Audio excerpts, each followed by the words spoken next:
নমস্কার বন্ধুরা, সবাই কেমন আছো? ঝড়ে সবাই ভালো আছো তো? সবাই ভালো থাকলেই আমিও ভালো থাকি।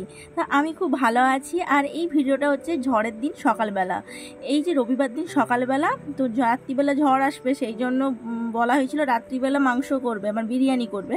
তো মা বলছে না, রাত্রে ওসবে ঝামেলার দরকার নেই, তাই সকালবেলা বিরিয়ানিটা কর। তো সেই জন্য এই যে বসে পড়েছি বিরিয়ানি করতে। মা, কাকিমা এরা সবাই জোগাড় যন্ত্র করে দিয়েছিল, সবই এরাই করেছে। আমি লাস্ট ফিনিশিং দিচ্ছি আর কি, মানে এই যে হাঁড়িয়ে লেয়ারে লেয়ারে যে সাজানোটা, এটা আমি করছি। তো মা সবই দিয়ে দিচ্ছিল। এই যে দেখো, বিরিয়ানির মশলা, চাল, তারপরে ঘি আর মাংস, কষা মাংস সব একসঙ্গে দিয়ে দমে বিরিয়ানিটা রান্না হবে। বিরিয়ানি কার না খেতে ভাল লাগে বলো? আমার তো দারুণ লাগে, তোমাদেরও নিশ্চয়ই খুবই ভাল লাগে, কারণ বিরিয়ানি তো লোভনীয় জিনিস, বিরিয়ানি সবারই পছন্দের একটা খাবার। তো আমার তো দারুণই লাগে। আর আমাদের বেশিরভাগ বাইরে থেকে কিনে খাওয়ার থেকে এই বাড়িতেই আমরা বিরিয়ানিটা বানাই, কারণ আমাদের বাড়িতে অনেক লোক, বাইরে থেকে যদি কিনে আনি তো অত লোকের কিনে এনে যা পয়সা লাগবে, তার থেকে বাড়িতে আমার ভালোভাবে পেট ভর্তি করে এবং সন্ধ্যেবেলার জন্য রাখা হয়, এরকম বিরিয়ানি খাওয়া হয়। তো দেখো, আবার লেয়ারে লেয়ারে এই যে মশলাপাতি সব কিছু দিয়ে দিচ্ছি, ঘি দেওয়া হচ্ছে।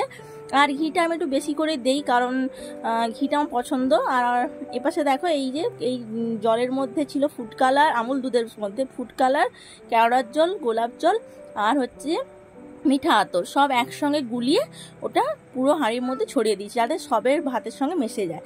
তারপরে আবার শেষে যে মাংসটা ছিল সেটা পুরোটাই দিয়ে দিচ্ছি, কষা কষা মাংস।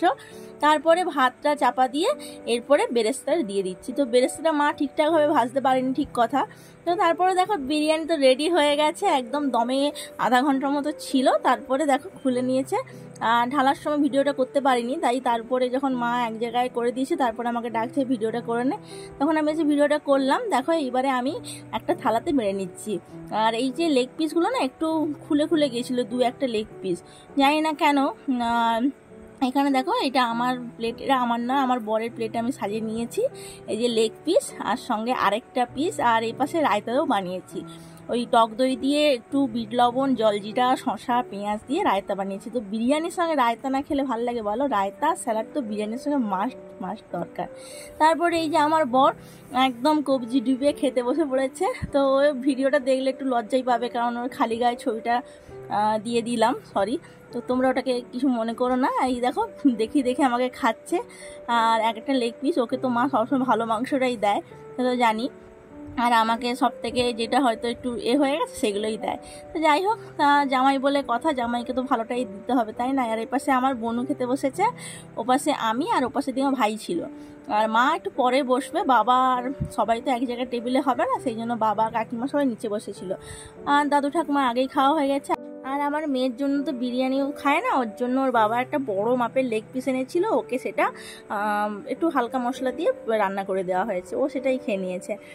তারপরে তো ওই দিন খেয়ে দিয়ে সবাই ঘুমিয়ে গেছিলাম, আর রাত্রে কোনো ভিডিও করিনি, কারণ কারেন্টও চলে গেছিলো সন্ধ্যে থেকে, তো কিছুই হয়নি। তো পরের দিন সকালবেলা ঘুম থেকে যখন উঠি, শুনেছি রাত্রিবেলা নাকি প্রচুর ঝড় হয়েছে। আমি তো ঘুমিয়েই গেছিলাম, কতটা ঝড় হচ্ছে বুঝতে পারিনি। সকালবেলা আমি না একটু দেখে আসি বাইরে কী কী ঝড়ে ক্ষয়ক্ষতি হয়েছে। তো সেই জন্য সকাল 8টার সময় বেরিয়ে পড়েছি ছাতা মাথায় দিয়ে, তখনও বৃষ্টি পড়ছে আর ভালোই বাতাস দিচ্ছিল। আর সবাই বলছে নাকি কই মাছ উঠেছে, ওখানে কই মাছ উঠেছে, তাই আমিও না ক্যামেরাটা হাতে নিয়ে ছাতা মাথায় নিয়ে বেরিয়ে পড়েছি, যে দেখি আমিও কিছু পাইটাই কিনা। জানি তো ধরতে পারবো না, তবুও একটু বেরিয়ে পড়লাম।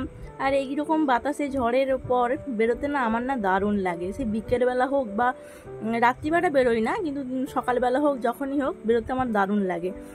কি সুন্দর চারিদিকে সব কিছু পড়ে থাকে, আর জলগুলো নালা দিয়ে কি সুন্দর যায়, আর ওই টাইমটাই না মাছ টাছ ওঠে।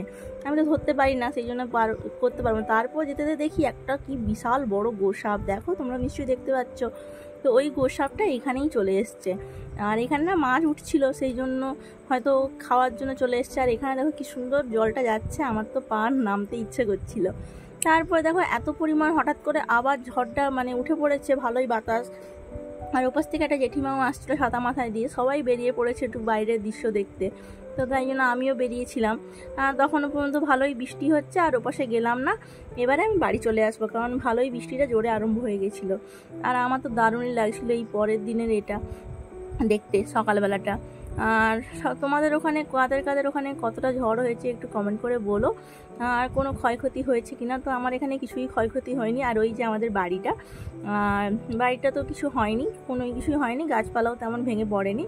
তারপরে দুপুরবেলা তো নিরামিষই ভাত খেয়ে ঘুমিয়ে গেলাম, কারণ আজ সোমবার ছিল, সোমবার আমাদের নিরাম হয়। তারপর বিকেলবেলা আমি আর আমার মেয়ে বেরিয়েছিলাম একটু বাঁধের দিকে হাঁটাহাঁটি করতে। তো তারপরে দেখো খুব সুন্দর লাগছে বলে একটু ভিডিওটা ক্যাপচার করে নিলাম। তো আজকের ব্লগটা কেমন লাগলো কমেন্ট করে জানিও। তো আজকের মতো টাটা।